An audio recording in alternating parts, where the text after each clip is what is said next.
Hello, hello, everybody. It's Jane Hamill, and welcome to today's episode.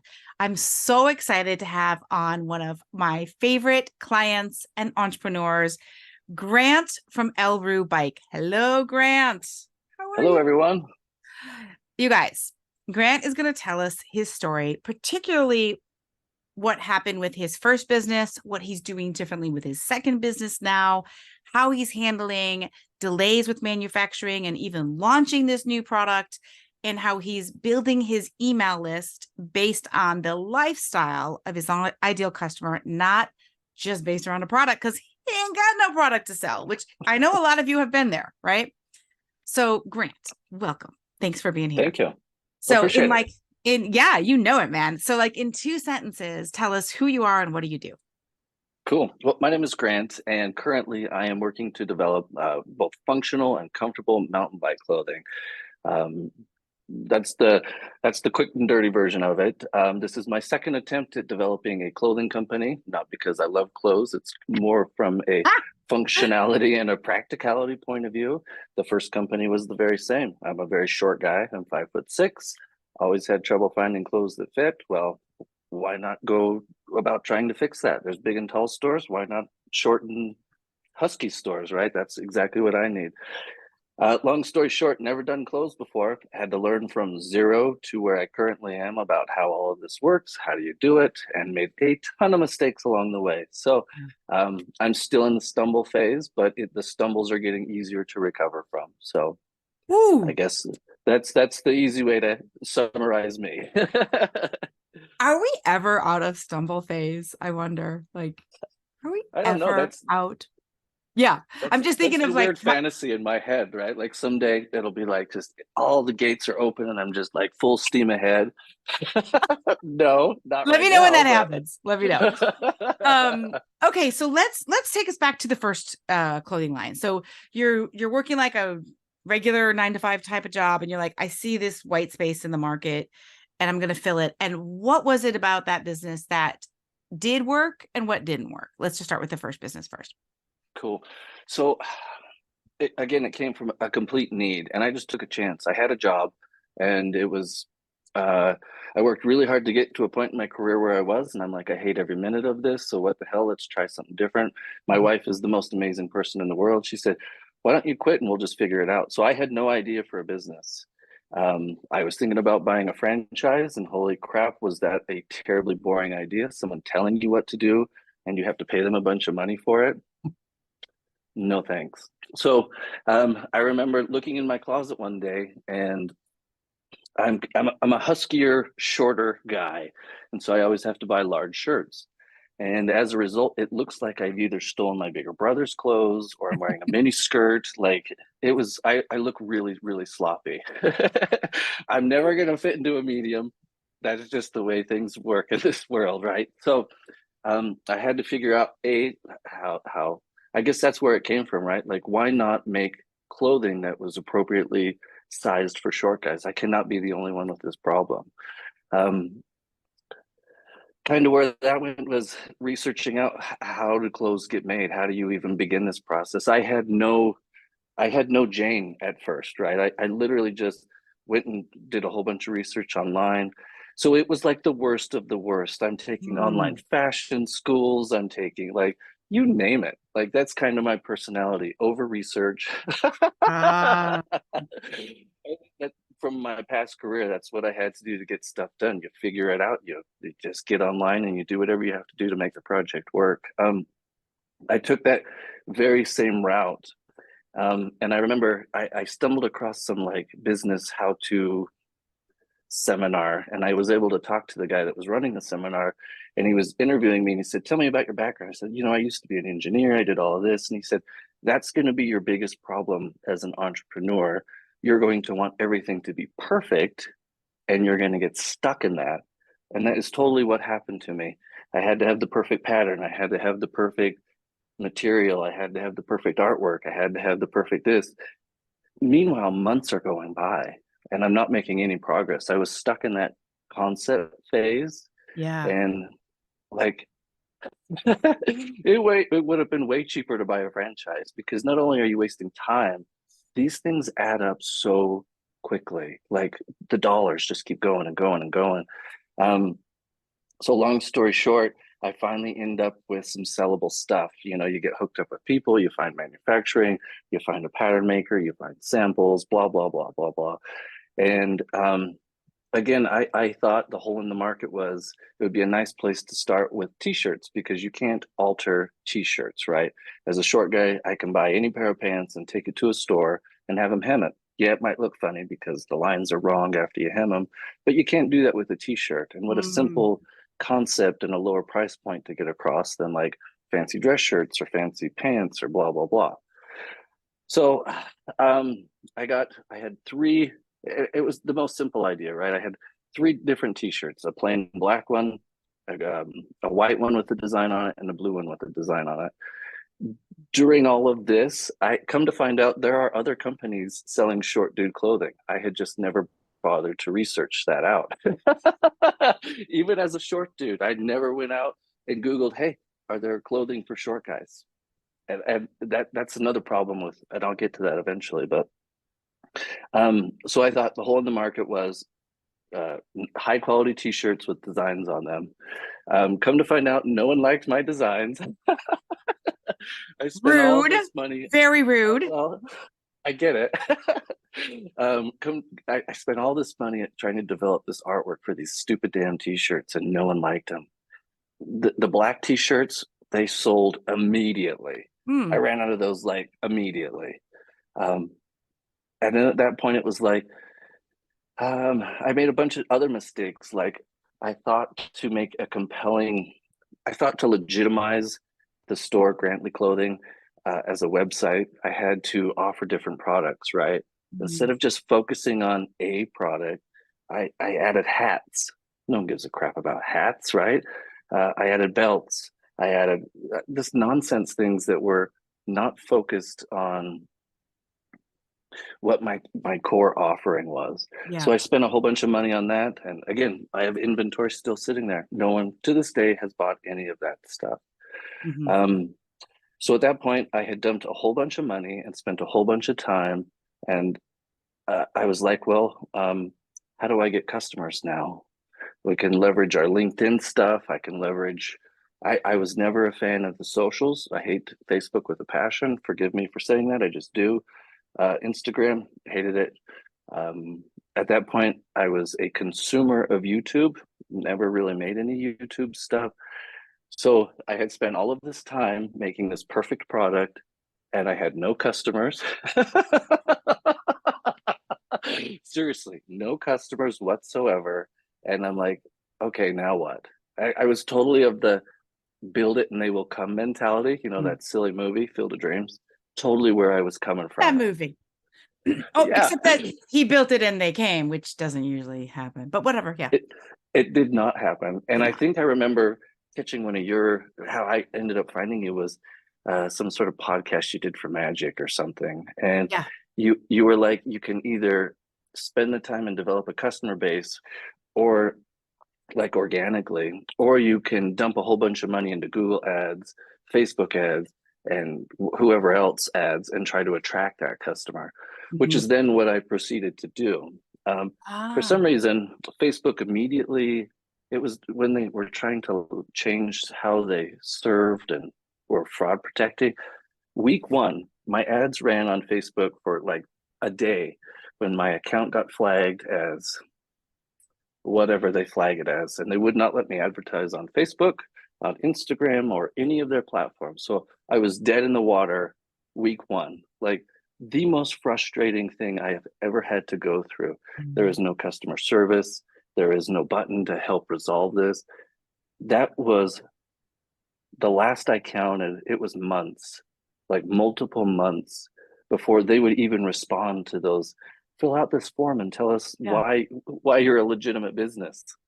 Like, because you're selling clothing, which is so controversial. Like, come to find out, it was just a mistake. They were tweaking their AI, and somehow my account triggered one of their flags. I had done nothing wrong, but my whole problem, there was no interface, right? Yeah.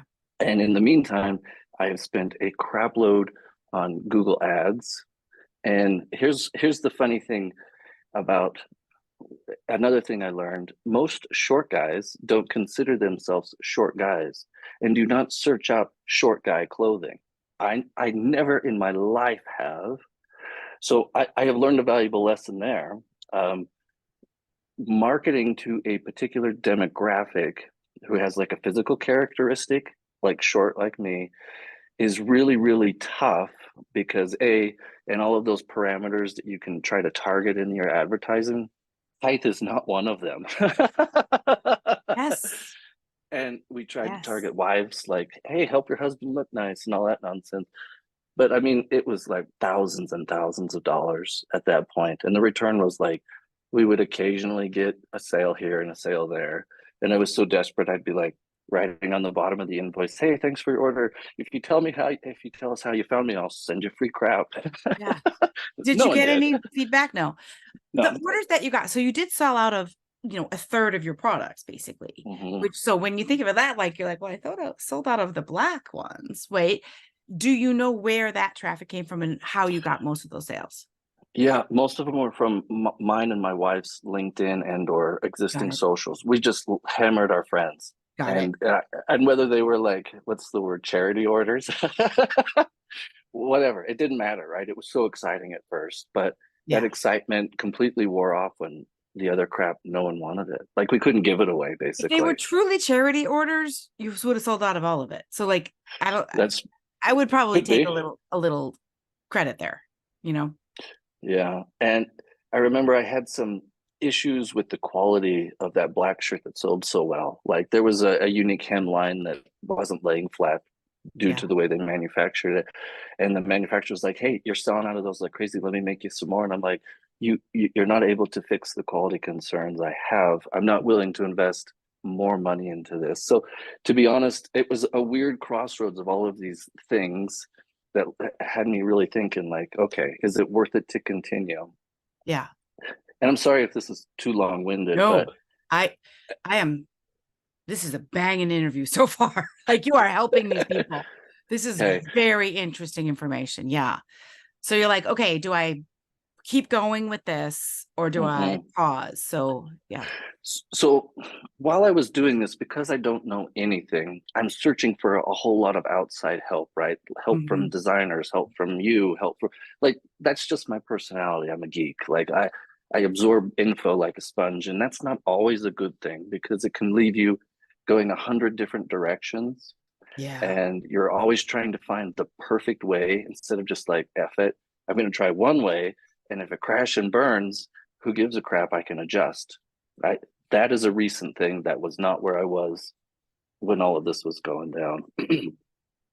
So I've got a designer. I thought, okay, instead of just t-shirts, maybe I need a whole collection of clothing. So I spent again way too much money to have all of these flats designed and all of these tech packs designed so I could go to the next magic and or wherever and start actually making more than just t-shirts, right? I had Mhm. really cool jackets, really cool shorts, really cool pants, really cool fill in the blank, like a whole collection of clothing.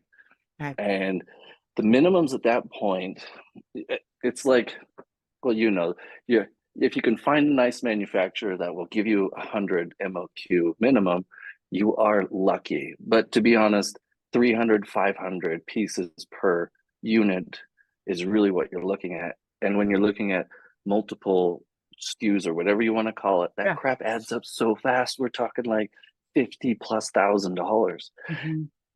And the trouble was, and I had to be really honest with myself, I can spend all this money on all this really cool product, but I still don't have shit for customers. Mhm. Like I had not invested in building an email list other than the one I originally had, which I didn't pull up the numbers, forgive me, but let's just say there was like 200 people on it, like Okay. totally the smallest email list ever. So is it really smart based on the performance that I had last time? And I thought those were banging items. I thought, oh, these are the most cool shirts in the entire world. Mhm. Just like I thought my next production run was the coolest crap in the world. Again, it's like I don't have the customers to sell this to. So build it and they will come. Didn't work the first time. Why would I spend 50 plus $1,000 and sit on all this merch if I'm still in the same boat, right? So So, at that, so you did the t-shirts, you pulled in other products, and then did you go ahead with other apparel to produce or no? Okay, got it. so that was the point. I really had to take a look. Like my sitch is the same. I refuse to this day. I refuse to spend money with Facebook ever again after how they treated me, like as a customer trying to advertise with them. Mhm. So I don't care if that hurts me in the long run. At this point, I'm bitter. And I don't care. I found other ways to do it anyway. But Yes, um, which I can't wait to get into too. Okay, so so then that had to be, so that was a big decision. that was, and to be honest, that's what led me into the next thing. My wife and I were on like some trip or something, and we're like, okay, what else? What's the jam here? What do we do? And she and I and on a personal note, I'm a huge mountain biker. That's like Yeah. what I do with all of my free time. And I had recently come to a point where I had changed my riding style, and I always used to wear a backpack, and I hate wearing a backpack these days because I'm old and my back hurts. And I had Because searched. you're old. But I mean, for those mountain biker dudes or whatever. I'm way old Yeah. compared to most of the Yeah. Yeah. bros. You're not one of those I'm, like, whatever. I'm twice their age. Yeah. And so I had spent again like days trying to find a simple shirt with pockets in the back of it so I could ditch my backpack. And I found one, and it was ridiculously expensive. And my wife and I are sitting on a plane, and she's like, well, you know how to make clothes now, or you know how to get that done in theory. I'm going to put quotes in the air here because Yeah. it's not Right. always a straight line. Um, she's like, why don't you make your own version of that? And I'm like, let me think about it. And come to find out, she's the smartest person in the world. Like seriously. And I've spent the last year on that project, but things are very different this round. So before you get into that, hold on one second. So you found one item because you didn't want the big bright colors and the tight shirt. You're like, I'm a regular dude who wants to mountain bike. I'm not like one of those Yeah. guys on a Red Bull commercial. So not that there's anything wrong with that, but that just maybe No, it's just you're not not like me. that, Yeah. that like whatever. Okay. So, but you did find a shirt, but what was that you weren't just like, I'm just going to buy those shirts? What was Okay. wrong with that besides the price? A, yes, the price. B, it didn't function. And Ah, and I'm got it. and I'm all That's not about going to work function. for you. No, no, no, no. That has like been my whole working career, and up to this point what got me to here was it has to function. So Yes. this particular product didn't function, and well, why not try to fix it, sort of a thing. So Yes. Got it. And how much was it? Do you remember like at the time what you thought was too much? yes, Yeah. it was $95 for a damn t-shirt with some pockets sewn in the back of it. And do you think that's too much to pay if it functions? Like, where are you now with that? Now that you're like trying to make your own? I know I'm jumping ahead, but like, So yeah, to be honest, I do, and okay. I think I get why they do it. A, because they're a huge company and they can do it, and it's a unique product, and whether it works or not, I now have a much better understanding of like the lifespan of a product than I did when I first saw something and I go, okay, I can do better than that. Well, maybe, Yeah. maybe not, so This is interesting because when I work with new designers, I work with a lot of people like you. They've been successful in another field, they do other things, and they want to do something different. And they think, as a human would, it's like working in another industry where there's a process, and if you do it, you'll have a product to sell. But it doesn't, it's like a really fucked up manufacturing is so fucked up. Yeah. yeah. I have So great I've hair heard now. so many When people I say, started this, I no know, gray right? hair. And it's like, okay, I don't want to change it, but it just knowing what you know now, you're like, even with all the experience in the world, it's that hard to get a good product made. And when new designers are so worried that someone's going to steal their design, I'm like, let them. I mean, good luck with that. Like, right. Oh, that was one of the best pieces of advice I got starting out, because I was trying to hold on to the short guy clothing idea, like with my talons, right? And Mm. my wife even said, "Why don't we do a Kickstarter?" And I'm like, "Hell no! Then everybody will know what we're doing. That's crazy talk." Again, my wife is the smartest person in the world, and over time, I am learning to listen, but I'm very stubborn. Because even if she's super smart, she's your wife. So duh. Well, that's just my personality. I got to figure things out the hard way, right? And and that's it. I could tell you exactly how to do it and what's involved, all the ingredients. It doesn't mean shit. Like it is so hard. Mhm. An idea is almost worthless. Like that Yes. is just the dirty beginning. There's But so much work that goes in after this. It's like don't scare anybody away, but man, an idea is almost like a dime a dozen. yeah, well, but see, I don't think it's going to scare people away, but it's just going to maybe manage the expectations of like, it's going to be a bigger process and a longer process than you probably think. That's really, Yeah. it's super not impossible, but it's also DIYing, figuring it out is maybe not the route. It's just like that is where I would spend some of my budget getting some manufacturing help. Like, okay, Yes. so did you have a coach the first time you're in your first business? No. Okay. I just winged it. And you can find tons of people on YouTube, and I did that are Yeah. fashion experts, they're experts, they're whatever, there's a ton of different pieces that go into this. And the trouble is there's no like back and forth communication, and the Mhm. advice they give, is it out of context? Is the timing different? Is the Yeah. situation different? Is the industry there's so many little minutiae that make like individual coaching and or mentoring, whatever you want to call it, way more beneficial. Yeah, you're going to spend money, so just spend it in the appropriate places if you want to like make any actual progress. Yeah. Otherwise, you'll be like me and learn things the hard way, and you end up spending way, way, way more money than you ever thought you were going to. Yeah. I mean, I'm one of those people too who I always do have a coach, but I'm easily led by somebody who seems really smart and tells me what's going on. I want to do that. And then I want to do that. And then I want to do that. And then without someone to rein me in, it's Yeah. not a lot gets done. I just learn and learn and learn and think about all the cool things that could be done. And I'm not doing anything until my coach says, get some sense in your brain and choose one. And that's another good point. Like, I think you and I have some similarities where things are bright and shiny, and we have so much energy that we just want to dump it into something. And without a boss, like I've always had a boss, some Yeah. sort of boss telling me, this is the scope, here's our goals. I am now the sole boss. I am like, there's no one to rein me in. There's no checks and balances. And I can just go off on a tangent for who the hell knows how long. And at the end of the day, I'm like, well, that was a waste. Like I've got nothing. I think That's the worst most part of I think this. most people listening can really relate to that, entrepreneurs, but I think those of us, like I was in 2019 diagnosed with ADHD, that makes it harder. Yes. Not And unsurmountable, but harder. Yeah.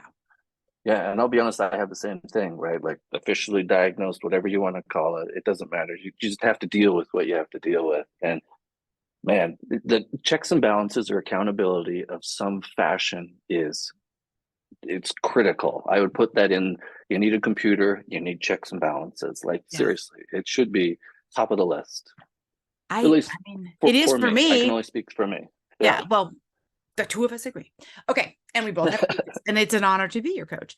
All right. So, all right. First of all, your wife sounds fucking amazing. So she's She like, is. okay, what else are you going to do? Let's do this new thing. Or you do this new thing. I know she's not like in there every day with you, but what's different about this business? And what are you doing that's different? Like, I guess I was going to say, what are you doing from a audience building? Let's start with that. What are you doing differently Oh, from an audience building standpoint?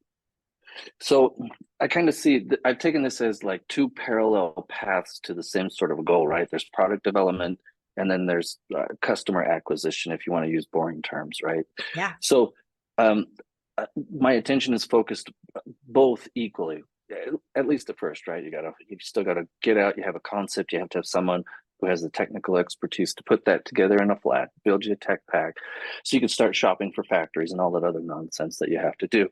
But at the same time, you need to start attracting people to start showing, like to build an audience, basically. Yeah. Um, the hard thing for me was I hate Facebook, B, I hate Instagram, but everybody tells you you have to be on all of these different platforms and you have to do all of this. And I had to be honest with myself, like I hate those, I hate doing that, so I'm not going to do that. Whether it makes sense or not, I don't care. I like YouTube. Yes. I love YouTube. I personally like love YouTube. So for me, I can get down with that, right? And while I'm working on developing the product, I'm working on, well, how in the hell do I make a YouTube video? How do I tell a story? How do I attract an audience? How do I eventually leverage that to turn those audience members into customers and that sort of a thing? And I don't have like a super good answer other than just do it Mm-hmm. and evaluate your results and keep doing it over and over and over again. And eventually, oh my gosh, I would spend a week making a silly video, like 80 hours. It's almost embarrassing Yeah. because I'm a bit of a perfectionist, but that has gone down to like I can whip these things out like crazy, right? And now I can like repurpose that. I've heard the term repurpose content. I can throw it out on all sorts of different socials without even like changing anything, but it was a long way getting there. Mm-hmm. I've also noticed as it's kind of like a wave, right? No one pays attention to you. YouTube's its own thing. There's all sorts of different strategies on how to attract different. That's a whole nother thing all into and of itself. But I started noticing people commenting, repeat commenters. Like I was slowly building sort of a tribe, sort of a thing. And somewhere in the middle of that, I can't remember how it all came about. I'm sure it was the suggestion that you, Jane, gave me was start putting in the description all of the other links, but also like a call to action, right? Like, hey, I'm doing this thing and I need your help with it, Mm-hmm. which for us became the be a beta tester, right? Yes. And that was a big way that we not to go off on a tangent, but the whole time for the website, I was trying to think of like, how do I create an email magnet? I'm not an expert. I don't have any magical things to offer people to capture an email address. So my email magnet became sign up to be a tester Yes. um, of the product that's non-existent right now. And at first that made me really paranoid. Like how I can't even tell these people like a timeline or no one cares. Long story short, your people don't give a crap. They're just so happy to like be a part of this thing. It's Yeah. very strange. So, okay. So you, when I met you, you were taking like a YouTube class. You learned how to do YouTube from somebody, right? Yes, that's Okay. true. Yes. Okay. I've learned the hard way. Don't do it yourself. Yeah. Pay someone who knows how to do this. So Right. yes, I do So you have were a getting great YouTube advice. So I wasn't like, here's how you make a YouTube channel with you. So you were doing this when I met you, and I was like, fucking great. Let's go. So you're like, but nobody's going to sign up on my list. And somewhere in your description towards the bottom, you had, hey, go over there. Like nobody. No. So what we did, you guys, the strategy was mention it every time, put it much more prominently in the description. You changed your home, like you did like 6 different small things. That's Remember true. And that? forgive me, I glossed over a lot of these details. The website was very scattered before, right? There was way too many words. It was like, I mean, it was like, hey, we're doing this thing, want to follow along. It was standard, but yeah, nobody wants to, they didn't get it. They didn't care. Right. Even though what I noticed, and the reason I wanted to work with you is number one, you have an apparel product that solves a problem, much more interesting than just a fashion product. If you have any kind of fashion product that's not doing something to help people's lives, like for real, right. You had something mm, that was like, I am not a 22-year-old dude. I have this issue. There's other 40-year-old guys who mountain bike like me who you do know actually now want this because you've done some research and you've done some yeah, things. But you changed all of your messaging to say, be a beta tester of this new type of mountain bike jersey. right. And yeah, then what happened when you did that? Well, it exploded. I remember looking. We had a call, and I remember like I've only got like 40 people on my list, and I 20, don't know how or 20. 20. It was Yeah, a I super remember. low amount. I got the numbers. Yeah. And forgive me, I don't remember numbers very well, but like all of a sudden there was 100, then all of a sudden there was 200, then all of a sudden like we are now knocking on the door of 300, Yeah. and I'm going to call this all organic, right? Like I've made a couple of videos introducing the concept of the video of the jersey, but literally 95% of the time I don't mention this explicitly in the video. I make really what I feel is interesting content that's relevant to my target audience. And then I put it in the description. Yes, I bold it. Yes, I put it like at its so you can't miss it sort of a thing. And I just feel that I would do the same. I don't want to be sold something. So this is my way of not selling something directly. And right now I'm far off from having a product. So this jives with me, Okay. right? Yeah. And at the end of the day, I have to feel comfortable doing this. So uh when you're churning out content, like a ton of it, you have to feel comfortable doing it. Otherwise you're going to be, for me, But are the you focus would deter. comfortable doing it or kind of uncomfortable doing it? A Which little part? bit. The churning out the content or Any of it, all of it. Like you making YouTube videos, not like when you started, it wasn't like, this is so comfortable for me. Can't wait to be in front of the camera. Like, or was it? No, it wasn't. And the hardest part, it's really easy to just turn on a camera and just ramble, but the Yeah. hard part is crafting a story and doing it in a very succinct way. I am now very cognizant of my viewers' time. I Yeah. see the analytics and I see how fast they drop off. So Yeah. I am like, it's a craft to create something that is digestible and to a point and attracts people. So that's the work right now. If I just turned on the camera and rambled, that would be super easy. But my goal is to create value because it boosts El Roo brand awareness, and if I'm personable and people like me, again, it's all like building this ecosystem, right? And the YouTube is kind of, for me, what I'm using to drive people into that ecosystem. Yeah. And now I'm leveraging even more things like, I think you saw the newsletter recently. I never used to send newsletters because I'm still of the mindset like I don't want to bother people, but that's nonsense. Bother people, no one Yeah. cares. But how did you Um, get over that? Because I know that that was really holding you back. You're like, well, I don't want to, I'm already doing the videos. Like, what made you kind of shift to like, I'm probably not bothering people, or I don't care if I bother people, or actually they signed up for emails, so they want emails. Like, how mhm. did you change your mindset on bothering people? Well, to be perfectly honest, you told me to, and I just said okay. And I've done that a few different Yeah. times. Like I've got here on my computer screen, I am a perfectionist by nature, and I literally have it right here, and I have to do this all the time. Perfect is good, done is better. Yeah. So these are these very easy things where I trust you, and if you tell me perfect is good but done is better, I say okay, right?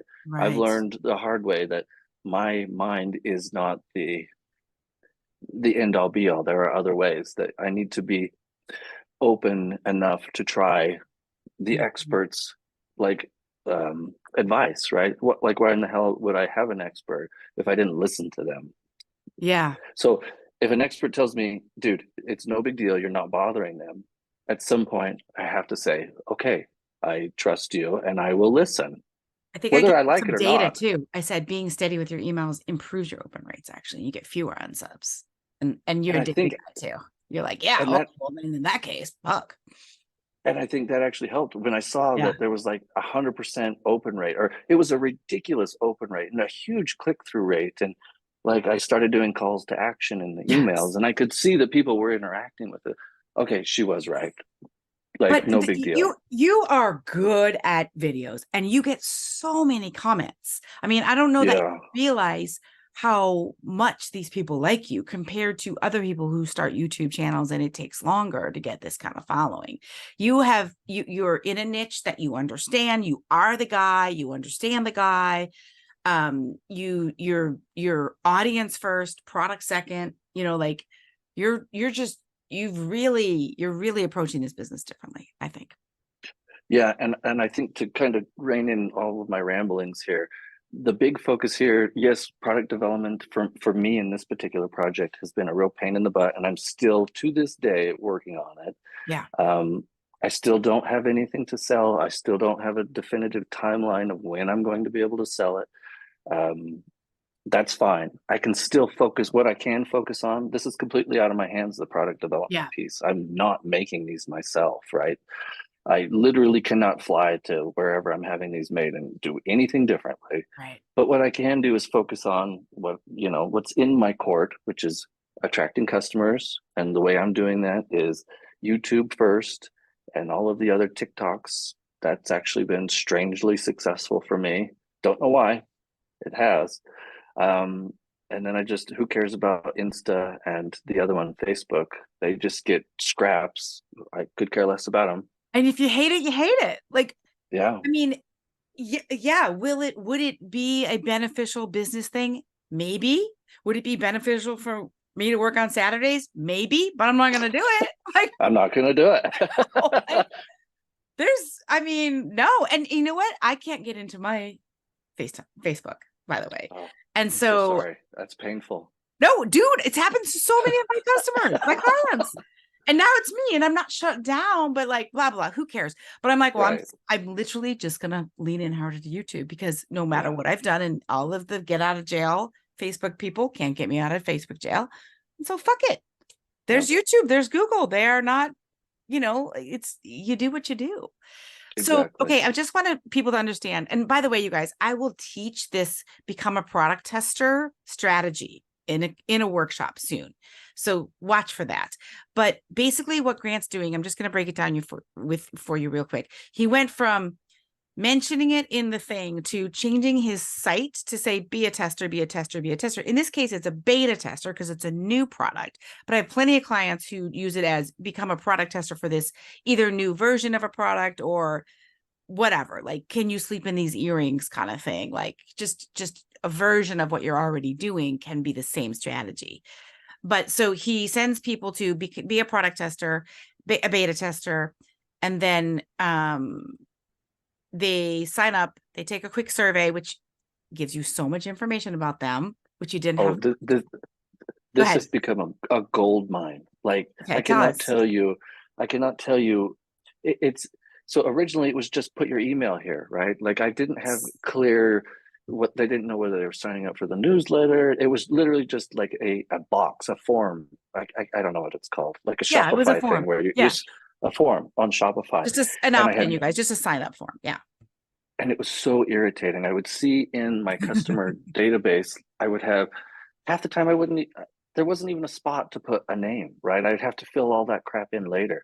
So I would just have an email address. But when you suggested move to something like Typeform, which is, yes, it's a paid thing, but the data I'm able to get out of it. So, but previously, I would send them to a Google form, like I would, they would fill out the link or the form on the website. It was a whole nonsense process. Then I would send them an email and hope they would read through it and hope they would click on the Google form and hope they would fill it out.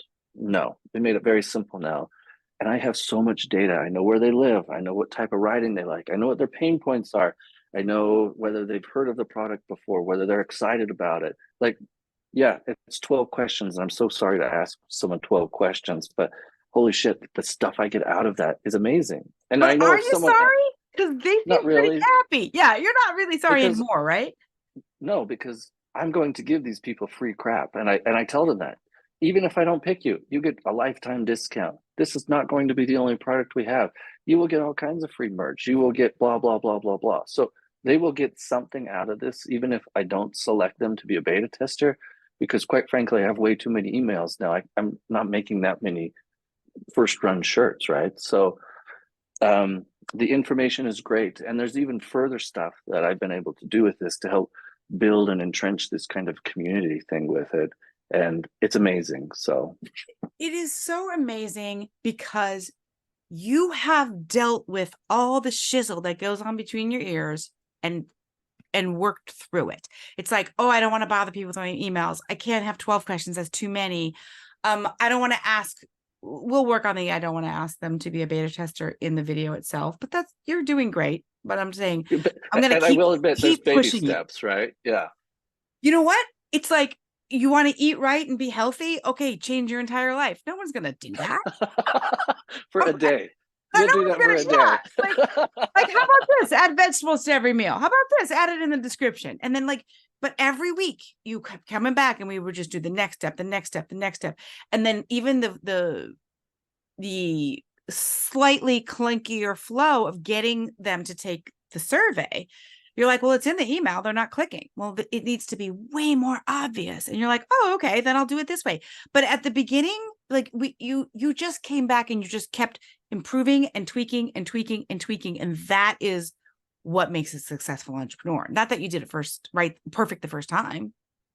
Yeah, that's a nonsense concept. And to be Yeah. honest, that was one of the biggest hurdles I had to overcome was crap had to be perfect right out of the gate. Yeah. It was not, that is not a realistic thing. You will, that inertia or whatever, that nonsense in your head, get it out, make it crappy, and know you're going to evolve. You know what I mean? Like that has given me so much freedom. Yeah, it's going to suck. Who cares? But you know what? You're committed to making it awesome. And so that's all that matters is that commitment, like you said. And to be honest, without this outside perspective, I'm pointing at you, and I don't know if anybody can see this, but Yeah. your outside perspective, and obviously my wife's, and having people that are like, dude, that doesn't actually matter. This matters. Like, have Mhm. you thought about this instead? Don't make your email black. Like it might Oh, look cool, but no right. one can read it. Like all of these little things that you don't think about have been hugely valuable. But in addition to that, just listening and doing, even if I don't think it's the right thing, the hell Yeah. do I know? And I I know think that. it's I don't know. I think it's hard to, because I remember the thing that I wanted to invest in, like the stock market. I didn't know what to do. And there's so many people telling you all these things. And I lost all my money in my 20s, like literally lost it all, like a lot. And so I chose one book and one guy, and I did what he said in the book. Yeah. And I think you kind of did that with me and with your YouTube coach place. You're like, okay, I'm going to choose one person to listen to, because then at least I will do something and Yeah. not get all these different voices telling me all these different things that could be done that aren't necessarily wrong, but maybe aren't right for me. And at the end of the day, I think it may seem like there's a bunch of conflicting information out there, but I think ultimately there's 100 different ways to skin the cat. Yes. And you just have to F and pick one and then adjust. Like, holy shit, get out of your own way. So for somebody who's stuck, this last question, for somebody who's stuck in, but it's got to be right, it's got to be perfect. Mm. That's multiple steps to stop doing that. But can you give a baby step to like one example? I know you have pinned to your thing, perfect because but done is better. But if you find yourself falling into, oh, I'm going to spend, 6 hours editing this video, is there something that you do or say, or how would you suggest somebody start to get themselves out of that?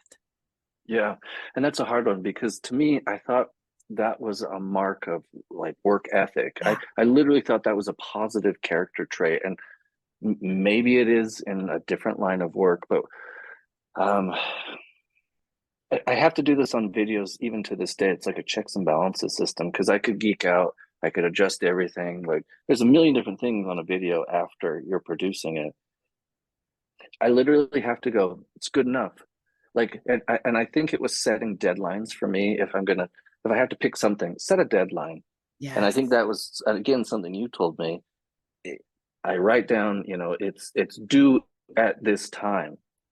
As Yes. much as it's done at that time, that shit's going out. Yeah. And again, I've publicly stated I put a production schedule in my YouTube thing, like every Tuesday and every Friday. Expect this kind of video and expect this kind of video and other shit in between there, right? So people know I've made these public declarations. That Yes. helps me. That's Otherwise, good. I will fiddle fart around with it. I'll go in and shoot a video like 20 times and then end up using 12 seconds of that clip. I'm like, dude, that was hours. What the hell's wrong with you? And Oh, again, wait, I gotta have you back on because I want to, if you'll come back on another time, oh, I'd love we'll go to. the next steps. Yeah, this is such good stuff. So if somebody wants to, first of all, someone's a mountain biking, not one of those doing flips around kind of person, but a dude who loves to mountain bike, great. And if you just want to follow Grant because he's fucking awesome and he's good at this, Thank where you. should they find you? Well, there's a couple of different spots. Elroo.bike. It's not a mistake. The dot bike is the URL Yep. at the end of that. Elroo.bike, you can see and keep abreast about all the things we're doing. Or find me on YouTube. That's where I Yes. post almost all of my stuff. And that the channel's called Elroo Bike. ELROO. folks. Yes, I'm sorry. I always forget. Rue is not a real word. I should probably spell it. Well, R-U-E, could be That's in very, French. it's not French. It's Grant, Spanish. I got to tell you, you are just hitting it. I just really love everything you're doing right now. I'm so excited for you. I'm proud of you too. And thanks so much for coming on the show, dude. You really, I appreciate it. It's been awesome. Anytime. Okay. Bye, everybody. We'll see you next time. Cool. See ya.